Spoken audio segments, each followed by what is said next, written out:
Hey, Pack. Another day with Aslan. Let's see what the focus is today.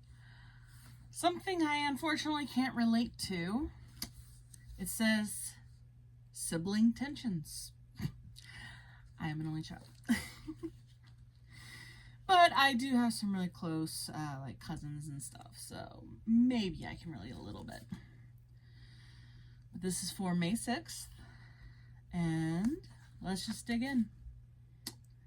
It was a cold and cheerless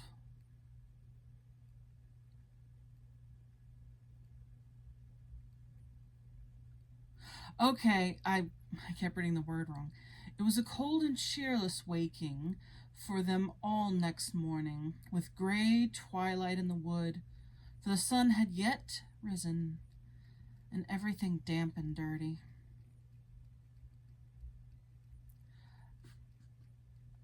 Apples, hi-ho, said Trumpkin with a rueful grin.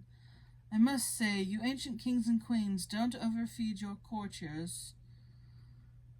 They stood up and shook themselves and looked about. The trees were thick, and they could see no more than a few yards in any directions. I suppose your majesties know the way all right, said the dwarf.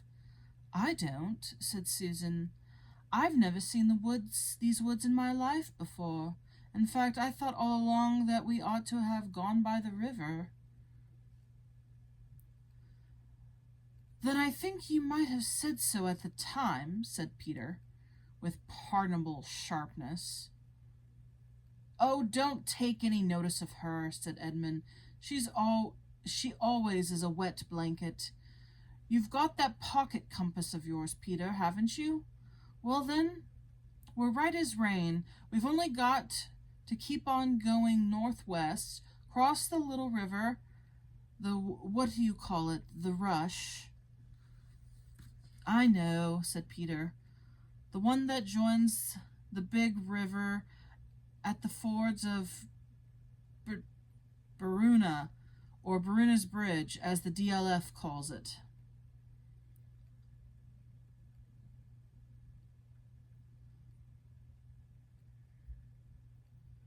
That's right. Cross it and strike uphill, and we'll be at the stone table, Aslan's how, I mean, by 8 or 9 o'clock. I hope King Caspian will give us a good breakfast. Prince Caspian. Sorry, that reading was a little more awkward. I don't know. I wasn't sure who was talking, so I was trying to do voices, and yeah, couldn't keep any of them straight because it doesn't always make it clear who's talking. Days of eating nothing but apples and now being lost in the woods have taken their toll on the siblings. Why is Peter's sharpness pardonable? And what causes you to lose your temper or act sharp with those you love?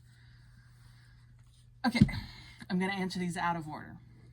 So, hunger, pain, stress.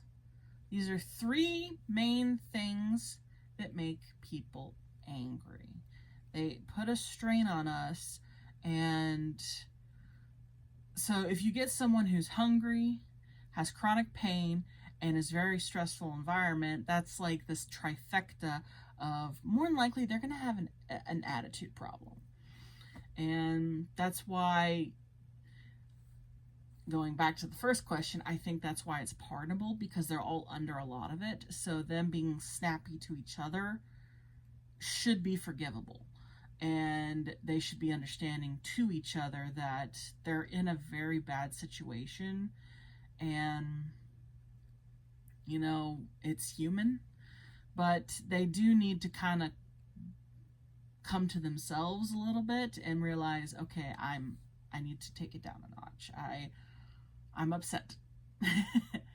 And I feel like that's what Edmund kind of was doing, but he was being a little bit of a brat about it, as per usual for Edmund. And so I do think that when they're like also worried because they don't know what's to come, what's, you know, there's fear. And so you add fear to that mix, it's difficult. But honestly, I still think he kind of owes her an apology. I mean, it may be pardonable, but you should own up to your being a brat. Because Peter did not need to snap at her. Well, you should have told me that. Now, she was being complaining, you know, because she was like, but there's a difference between complaining, which is annoying, don't get me wrong. You know, when I complain, it will annoy people. But directly attacking someone, even if in a minor way, you need to own that. And so, you know, if you're complaining, you should also apologize, like, sorry, I'm just looking at all the bad, I'm looking at all the negative. You know, I need to focus on what is actually good in the situation. We have apples, you know, it's better than an empty stomach. And, you know, so there's always a little bit of a positive, a silver lining, if you will. And yeah, so they all kind of need to own up to it. And I hope they do later. It's been so long since I read the book, I don't remember. But they do need to kind of own up and apologize to each other because they're being a little bit of brats. But, yeah. Very good topic. You know, siblings do kind of snap at each other a little more easily, I think, than they snap at others, which is sad because your family, they're the ones that stick with you. Like, if you snap at a stranger, while not good, you don't live, you know, obviously not everyone lives with their siblings, but you know what I mean, like, you won't see them again more than likely. So we should be even more understanding and kind towards our family and loved ones. So, easier said than done, of course. But until next time, out the moon. Bye.